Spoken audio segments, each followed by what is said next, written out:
Hello aspirants, welcome to Prep hub.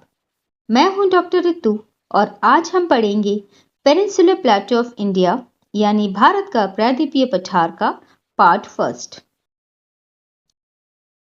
तो चलिए start करते हैं। सबसे पहले पेनिनसुलर प्लेटो का मीनिंग समझ लेते हैं। पेनिनसुला का अर्थ होता है जैसे ये कोई लैंडमास है और ये तीन तरफ से पानी या समुद्र से घिरा हुआ हो। जैसे ये 1 2 3 तीनों तरफ से ये पानी से घिरा हुआ हो और इसका जो एक पार्ट है वो मेनलैंड या फिर मुख्य भूमि से अटैच्ड हो। प्लेटो होता है एक रेस्ड प्लेटफॉर्म इस तरीके से जिसका एटलीस्ट एक साइड स्टीप स्लोप बनाता हो, यानी इस तरीके से खड़ी ढलान बनाता हो। इसे कहते हैं plateau. Peninsular plateau old crystalline rocks, igneous rocks यानी अग्नाशय के पत्थर और मेटामॉर्फिक रॉक्स यानी रूपांतरित चट्टानों से निर्मित है। ये नॉर्दर्न प्लेन्स के साउथ में लाई करते हैं। हमारे प्रीवियस लेक्चर में हमने नॉर्दर्न प्लेन्स के बारे में डिस्कस किया था, जो कि लोकेटेड हैं हिमालयंस के फुटहिल्स पर। ये जो पार्ट है ये है नॉर्दर्न प्लेन्स। इसके जस्ट साउथ में यानी दक्षिण में लाई करते हैं पेनिनसुलर प्लेटो। पेनिनसुलर प्लेटो इन्वर्टेड ट्रायंगल की शेप का है, यानी कि जैसे ये ट्रायंगल है अगर उसको उल्टा कर दे तो ये हो गया पेनिनसुलर प्लेटो की शेप। नॉर्थ में ये रन ऑफ कच्छ से लेके राजमहल हिल्स तक एक्सटेंडेड है और साउथ में इसका जो अपेक्स है वो कन्याकुमारी में लोकेटेड है। इसकी जो वेस्टर्न मार्जिन्स हैं वो बनी हुई हैं वेस्टर्न घाट से और ईस्टर्न मार्जिन्स बनी हुई हैं ईस्टर्न घाट से। इसकी फॉर्मेशन गोंडवाना लैंड के टूटने से हुआ है और उसके खिसकने से हुआ है। आइए देख लेते हैं ये कैसे बना। एल्फ्रेड रेगनर ने एक कॉन्टिनेंटल ड्रिफ्ट थ्योरी दी है जिसके अकॉर्डिंग हमारे अर्थ 225 मिलियन ईयर्स पहले दो पार्ट्स में डिवाइडेड था।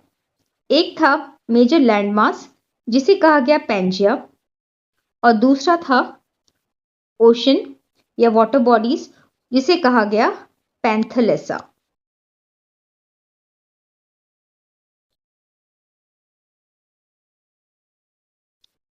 अब टेक्टोनिक प्लेट मूवमेंट की वजह से पैंजिया जो है वो टूटकर बिखरने लगा, यानी ये जो लैंडमास है ये डिफरेंट पार्ट्स में डिवाइड हो गया।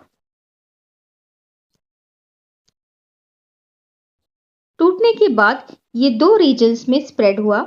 जो नॉर्थर्न रीजन्स है उसको कहा गया लौरेशिया या अंगारा लैंड और जो साउदर्न रीजन था उसे कहा गया गोंडवाना लैंड। गोंडवाना लैंड का ही पार्ट है पेनिनसुलर प्लेटो। ये आप देख सकते हैं, इसे कहा गया इंडियन प्लेट और अराउंड 70 मिलियन ईयर्स बैक ये इंडियन प्लेट नॉर्थवर्ड मूव करना शुरू कर दिया इसने। बाद में ये यूरेशियन प्लेट से जाकर कोलाइड हो गई और फॉर्मेशन हुआ इंडियन लैंडमास का। पेनिनसुलर प्लेटो की ऊंचाई है लगभग 600 से 900 मीटर। ये सबसे पुराना और सबसे स्थिर यानी सबसे स्टेबल लैंडमास है क्योंकि इसमें बहुत ज्यादा चेंजेस नहीं होते हैं। इसका जो स्लोप है वो है फ्रॉम वेस्ट टू ईस्ट, यानी इसका जो ढलान है वो वेस्ट से लेके ईस्ट की तरफ स्लोपिंग है। वेस्ट में थोड़ा उठा हुआ है और ईस्ट में थोड़ा सा दबा हुआ है, जो एविडेंट है यहाँ की रिवर्स से जो वेस्ट टू ईस्ट फ्लो करती हैं। इसका एरिया है लगभग 16 लाख स्क्वायर किलोमीटर, जो इंडिया के टोटल एरिया का हाफ है।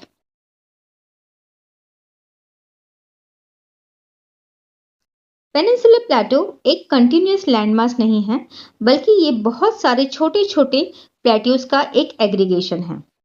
इसमें जो सेवरल डिफरेंट प्लेट्यूज हैं वो इस तरीके से हैं। सबसे पहला है मेवाड़ प्लेटो। ये वाला जो रीजन है अरावली रेंजेस के ईस्ट में, उसे कहा गया है मेवाड़ प्लेटो, जो राजस्थान में लाया करता है। फिर आता है मालवा प्लेटो। ये वाला है मालवा प्लेटो, जो मध्य प्रदेश का मैक्सिमम पार्ट कवर करता है। फिर आ जाता है बुंदेलखंड प्लेटो।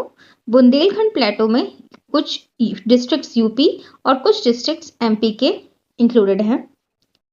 बुंदेलखंड प्लेटो का जो ईस्टर्न एक्सटेंशन है वो है बघेलखंड प्लेटो। और ईस्ट में आ जाएं तो पड़ता है छोटा नागपुर प्लेटो, जो कि झारखंड, पार्शियली झारखंड और वेस्ट बंगाल में लोकेटेड है। और ईस्टवर्ड मूव करने पर आपको देखने मिलेगा मेघालयन प्लेटो, जिसे शिलोंग प्लेटो भी कहा जाता है। अगर हम साउथवर्ड मूव करें तो हमें देखने मिलेगा डेक्कन प्लेटो, जिसे डेक्कन ट्रैप भी कहा जाता है इस एरिया को। इसमें आते हैं तेलंगाना प्लेटो, ये वाला, दंडकरनी प्लेटो, महाराष्ट्र प्लेटो और कर्नाटक प्लेटो। आइए इन प्लेटोज को डिटेल में पढ़ते हैं। मेजरली इन प्लेटोज को दो पार्ट्स में क्लासिफाई किया गया है। एक है सेंट्रल हाईलैंड्स यानी मध्य भारत का पठार, और दूसरा है डेक्कन का पठार। तो चलिए पहले सेंट्रल हाईलैंड्स के बारे में जान लेते हैं। सेंट्रल हाईलैंड्स की जो सीमाएं हैं वो उत्तर पश्चिम में बनाते हैं अरावली पर्वतमाला। ये देख सकते हैं आप, यहाँ पर है अरावली पर्वतमाला, ठीक है। इसके साउथ में है नर्मदा रिवर, यहाँ पर साउथ आएगा, यानी दक्षिण में है नर्मदा नदी और सतपुड़ा पर्वतमाला। इसमें बुंदेलखंड, बघेलखंड और पूर्वी विस्तार छोटा नागपुर प्लेटो का पठार इस क्षेत्र में शामिल है। इसमें बहने वाली नदियां हैं चंबल, सिंध, बेतवा और केन। अब आ जाते हैं मारवाड़ प्लेटो पर, या उसे मेवाड़ प्लेटो भी कहा जाता है। जो मेवाड़ प्लेटो है वो ईस्टर्न राजस्थान में लोकेटेड है। इसका एलिवेशन है लगभग 250 से 500 मीटर्स। ये बना हुआ है बलुआ पत्थर यानी सैंडस्टोन, शेल्स और चूना पत्थर से। इसमें बहने वाली प्रमुख नदी है बानस नदी, और इसकी कुछ ट्रिब्यूटरीज जैसे बैराज नदी और खारी नदी इस एरिया को ड्रेन करती है, जो कि अरावली रेंज से ओरिजिनेटेड है। इस प्लेटो को रोलिंग प्लेन प्लेटो भी कहा जाता है। रोलिंग प्लेन प्लेटो होता है जैसे एक कंटिन्यूअस प्लेन ना होकर यहाँ पर कुछ छोटे छोटे एलिवेशंस और डिप्रेशंस आपको देखने को मिलेंगे इस तरीके से। ये होता है रोलिंग प्लेन प्लेटो। ये है मेवाड़ प्लेटो। आगे आ जाते हैं मालवा प्लेटो पर। मालवा प्लेटो के बाउंड्रीज देख लेते हैं। इसके वेस्ट में है अरावली रेंजेस, यहां पर नॉर्थ में है मध्य भारत का पठार, ईस्ट में है बुंदेलखंड प्लेटो। ये बना हुआ है एक्सटेंसिव लावा फ्लो से और कवर्ड है ब्लैक सॉइल से। यहां पर दो ड्रेनेज सिस्टम है। पहला है तापी, माही और नर्मदा नदी का, जो बहती हैं टुवर्ड्स अरेबियन सी इस तरफ, और दूसरा है चंबल, बेतवा, केन नदी का, जो बहती है बे ऑफ बंगाल यानी बंगाल की खाड़ी की तरफ। यह है मालवा प्लेटो की पिक्चर। यहाँ पर बहने वाली नदियां जैसे चंबल, बेतवा, केन, इन्होंने इतना ज्यादा अपरदन या इरोजन किया है जिसकी वजह से यहाँ पर रवाइंस या बैडलैंड्स का फॉर्मेशन हो गया है। अब बैडलैंड्स होते हैं जिसे कहते हैं चंबल के बीहड़, जहां पर पहले डाकू रहा करते थे, उसे कहा जाता है बैडलैंड्स। आइए एक बार देख लेते हैं बैडलैंड्स कैसे होते हैं। ये है बैडलैंड्स, जो कि एक्सटेंसिव इरोजन की वजह से बने हैं। ये एरिया ना तो कल्टीवेशन के लिए फिट है और ना ही इसमें कोई दूसरी एक्टिविटीज हो सकती है, तो कहा गया है वेस्टलैंड्स।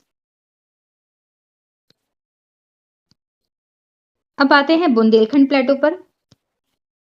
बुंदेलखंड प्लेटो की जो बाउंड्रीज है वो बनी हुई है नॉर्थ में है यमुना नदी, यहाँ पर इसके साउथ ईस्ट में है विंध्या स्कार्पलैंड यहाँ पर, और साउथ में है मालवा का पठार इस तरफ। ये बना हुआ है ग्रेनाइट और नीच से। इसमें कुछ डिस्ट्रिक्ट उत्तर प्रदेश और कुछ डिस्ट्रिक्ट मध्य प्रदेश के शामिल हैं। जो नॉर्दर्न रीजन है वहां पर लाई करता है उत्तर प्रदेश के कुछ डिस्ट्रिक्ट्स, और जो सदर्न रीजन है वहां पर पड़ते हैं मध्य प्रदेश के डिस्ट्रिक्ट्स। इसकी एवरेज एलिवेशन है लगभग 300 से 600 मीटर्स। यहाँ पर भी इरोजनल वर्क की वजह से नदियों के कल्टीवेशन पॉसिबल नहीं है और यहाँ पर भी बैडलैंड्स बन गए हैं। यहाँ पर बहने वाली नदियां हैं बेतवा, धासन और केन। ये है बुंदेलखंड का पठार। अब आ जाते हैं छोटा नागपुर प्लेटो पर। छोटा नागपुर प्लेटो मोस्टली झारखंड में लाई करता है और उसका कुछ पार्ट छत्तीसगढ़ और वेस्ट बंगाल में भी लोकेटेड है। प्लेटो मेजरली गोंडवाना रॉक से बना हुआ है और यहाँ पर कोल और आयरन के रिच डिपॉजिट्स पाए जाते हैं। इस रीजन को ड्रेन करने वाली नदियां हैं दामोदर नदी और स्वर्णरेखा नदी।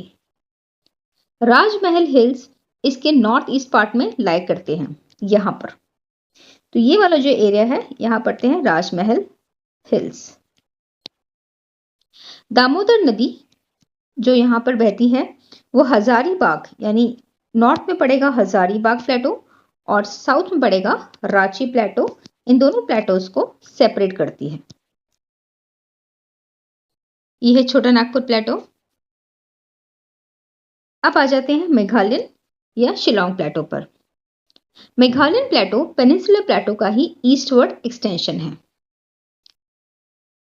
ये प्लेटो मेजर प्लेटो से गारो राजमहल गैप, जिसे मालदा गैप भी कहते हैं, मालदा गैप से सेपरेटेड है। यानी ये वाला जो पार्ट है, ये जो प्लेटो है, ये मेन प्लेटो से मालदा या गारो राजमहल गैप से सेपरेटेड है, जो कि बना था डाउन फॉल्टिंग से। डाउन फॉल्टिंग होती है जैसे ये कोई फ्लैट प्लेन है, इसमें कुछ फॉल्ट्स आ गए तो ये वाला जो बीच वाला हिस्सा है इसका, ये नीचे धंस जाता है। तो ये इस तरीके से हो जाता है, इसे कहते हैं डाउन फॉल्टिंग। समय के साथ साथ यहाँ बहने वाली गंगा और ब्रह्मपुत्र नदी ने इसके अपने सेडिमेंट्स लाकर यहाँ पर डिपॉजिट कर दिए हैं और इस गैप को फिल कर दिया है और अब ये लेवल्ड एरिया बन गया है। अगर हम और ईस्ट में मूव करें यानी इस तरफ और जाएं तो आपको देखने मिलेगा कार्बी एंगलोंग प्लेटो, जो कि असम में लाई करता है और ये इंडियन पेनिनसुला का ही ईस्टवर्ड एक्सटेंशन है। मेघालयन प्लेटो बना है आर्कियन क्वार्टजाइट्स, शेल्स और शिस्ट रॉक से। यहाँ पर वेस्ट टू ईस्ट लाई करते हैं गारो, खासी और जैंतिया हिल्स, जो कि आपके एग्जामिनेशन पॉइंट से बहुत इंपॉर्टेंट है। ये रही गारो हिल्स, फिर आती है खासी हिल्स और फिर आती है जैंतिया, और ईस्ट में आएंगी मिकिर हिल्स और थोड़ा सा साउथ में पड़ेंगे बराल रेंज। इस प्लेटो को अबॉर्ड ऑफ क्लाउड्स भी कहा गया है, जिसका मीनिंग होता है बादलों का घर, क्योंकि यहाँ पर आपको हिल रेंजेस पर बादल नीचे नीचे उड़ते हुए दिखाई देंगे, जिसकी वजह से यहाँ बारिश भी बहुत ज्यादा होती है। तो ये था पेनिनसुलर प्लेटो का नॉर्दर्न पार्ट। क्योंकि वीडियो बहुत लेंथी हो रहा है तो जो इसका नेक्स्ट पार्ट है उसमें हम डेक्कन प्लेटो के बारे में पढ़ेंगे। तब तक के लिए keep watching my videos and keep studying. Thank you so much.